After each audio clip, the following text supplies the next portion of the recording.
टाकळी जिल्हा परिषद गटातील गादेगावमध्ये शिवसेनेची ताकद दाखवणारी भव्य प्रचार रॅली काढण्यात आली।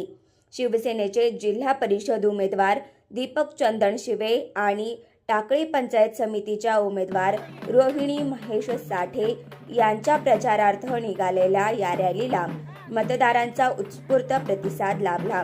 प्रचाराची सुरुवात सकाळी गादेगाव येथील ग्रामदैवत सिद्धनाथ मंदिरात शिवसेना संपर्क प्रमुख महेश साठे यांच्या हस्ते नारळ फोडून करण्यात आली।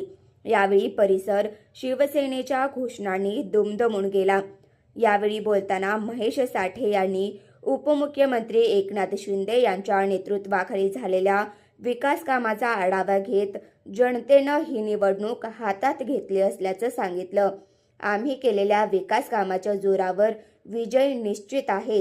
अभिजित पाटील आणि भालके एकत्र येणं ही चांगली बाब असून आमचा खरा विरोध हा परिचारक यांना आहे, अशी स्पष्ट भूमिका त्यांनी यावेळी मांडली।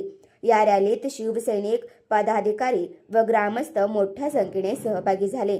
एकूणच गादेगावमध्ये शिवसेनेच्या प्रचाराला मिळालेल्या प्रतिसादामुळे टाकळी गटातील राजकीय वातावरण चांगलेच तापले असून येत्या निवडणुकीत ही लढत चुरशीची ठरणार असल्याचं चित्र दिसून येत आहे।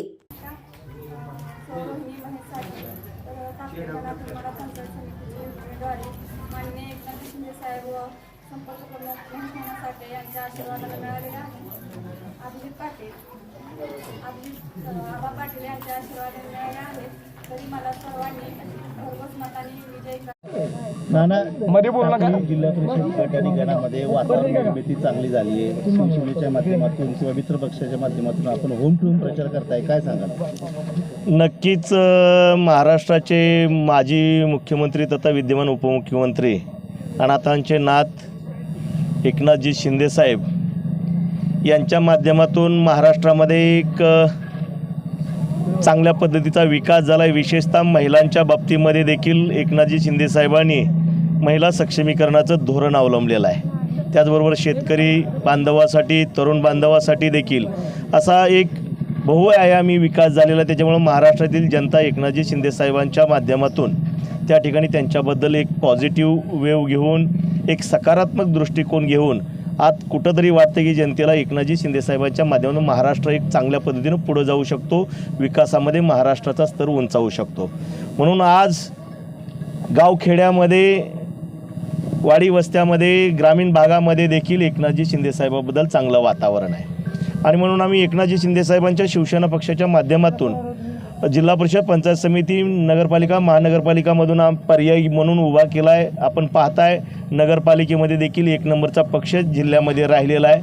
महानगरपालिकेमध्ये देखील चांगल्या पद्धतीची मुसंडी मारलेली आहे। आपले लोकांच्या मताचा टक्कासुद्धा वाढलेला आहे। आणि आज पंचायत समिती आणि जिल्हा परिषदेच्या माध्यमातून देखील आपण सामोरं जातो आहे। टाकळी या जिल्हा परिषद गटामध्ये आमचे जिल्हा परिषदेचे उमेदवार दीपकजी चंदनशिवे साहेब आहेत आणि टाकळी गणाच्या उमेदवार माझ्या स्वतः अर्धांगिनी रोहिणी साठे उभा आहेत आणि खर्डी गणामधून शत्रुघ्न उर्फ अशोक चंदनशिवे रणदिवे हे उमेदवार आहेत। तर जिल्हा परिषदचं चिन्ह दीपकजींचं धनुष्यबाण आहे आणि माझ्या अर्धांगिनी रोहिणी साठे यांचं देखील चिन्ह धनुष्यबाण आहे आणि शत्रुघ्न रणदिवेंचं चिन्ह घड्याळ आहे। असं घड्याळ आणि त्या ठिकाणी शिवसेना या पक्षाची या गटामध्ये युती झालेली आहे। अतिशय चांगला प्रतिसाद आहे। नक्कीच लोकांना अपेक्षा आहे की एकनाथजी शिंदे साहेबांचे धनुष्यबाण आणि शिवसेना पक्षाचे उमेदवार निवडून दिले तर आपल्या भागाचा विकास होऊ शकतो, ह्या आशावादी असल्यामुळं त्या ठिकाणी हे वातावरण अतिशय जनतेनेच ही निवडणूक हातामध्ये घेतल्यामुळे हे वातावरण दिसतंय। टाकळी गावामध्ये तुम्ही तुमचे बंधू सरपंच असताना चांगलं काम केलं। टाकळी गावामध्ये सरपंच असताना आता पुढं गटातील गावांमध्ये काय विजन राहणार? नक्कीच टाकळी गावामध्ये ज्यावेळेस आम्हाला संधी मिळेल किंवा त्याच्याही अगोदर आम्ही चांगल्या पद्धतीचा विकास केला आहे। 68 कोटीची कामं पूर्ण आहेत आणि 37 कोटीची कामं त्या ठिकाणी मार्गस्थ आहेत आणि शहरामध्ये सुद्धा आम्ही पंढरपूरचा विकास केलेला। त्याचबरोबर मी DPDCच्या माध्यमातून या टाकळी गटामधील मग खर्डी असेल, त्या ठिकाणी भवाळी, उंबरगाव, कोर्टी असेल, शेटपळ असेल, गुरसाळ असेल अशा अनेक गावांमध्ये मी DPDCच्या माध्यमातून निधी दिलेला आहे. नक्कीच येणाऱ्या काळामध्ये जर का टाकळी गटामधून त्या ठिकाणी मायबाप मतदार राजानं जनतेनं जर का आम्हाला संधी दिली तर नक्की त्या संधीचं सोनं करून विकासाची गंगा प्रत्येकाच्या दारापर्यंत आणि शेताच्या बांधापर्यंत नेऊन पोचविल्याशिवाय आम्ही राहणार नाही. आमदार अमित पाटील हे तुमच्या सोबत असणार अशी चर्चा होती, मात्र ते आज कुठेतरी अमित पाटील भगीरथ बालके एकत्र येणार आहेत, काय सांगू शकाल? नक्कीच प्रत्येक गटामधील परिस्थिती वेगळी आहे आणि आज आपला समोरचा विरोधक हा त्या ठिकाणी परिचारक आहेत. त्याच्यामुळं आम्ही ज्या ठिकाणी ज्या गटात समविचारी ज्या पद्धतीनं आम्हाला पुढे जाता येईल त्या पद्धतीने त्या गटाच्या परिस्थितीनं आम्ही सगळे पुढे जातो आहे. त्याच्यामुळे त्यात काय फार मला वाटत नाही की वेगळं, उलटं चांगली गोष्ट आहे. एक प्रश्न घ्या मला.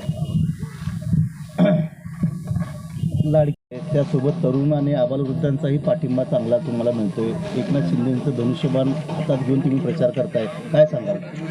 रिपब्लिकन पक्ष असो, राष्ट्रवादी काँग्रेस पक्ष असो, एकनाथ शिंदे साहेबांची शिवसेना असो, हे सर्व पक्ष हे विकासाच्या दृष्टीनं महाराष्ट्रातील राज्यात आणि तालुका गावखेड्यापर्यंत पोहोचवण्याचा प्रयत्न त्यांच्या माध्यमातून आजपर्यंत झालेला आहे. त्याचीच आम्ही साथ घेऊन आज ह्या खेड्यापाड्याचा विकास प्रत्येक केंद्र सरकार असो, राज्य सरकार असो, जिल्हा परिषद असो, पंचायत समिती असो, ज्या विविध योजना आहेत त्या तरुण अबलापर्यंत आणि महिलापर्यंत पोहोचवण्याचा प्रयत्न आम्ही, जर तुम्ही आम्हाला संधी दिली आणि प्रचंड मताने विजय केला तर त्या संधीचं सोनं करून इथला जो गट आहे टाकळी आणि खर्डेगण यांना चांगल्या पद्धतीनं आम्ही एक चांगला एक पॉझिटिव्ह रिपोर्ट देण्याचा प्रयत्न करू. प्रतिसाद चांगला मिळतो त्याबद्दल काय? 100% प्रतिसाद चांगला आहे. विजयाची घोडदौड चालू आहे.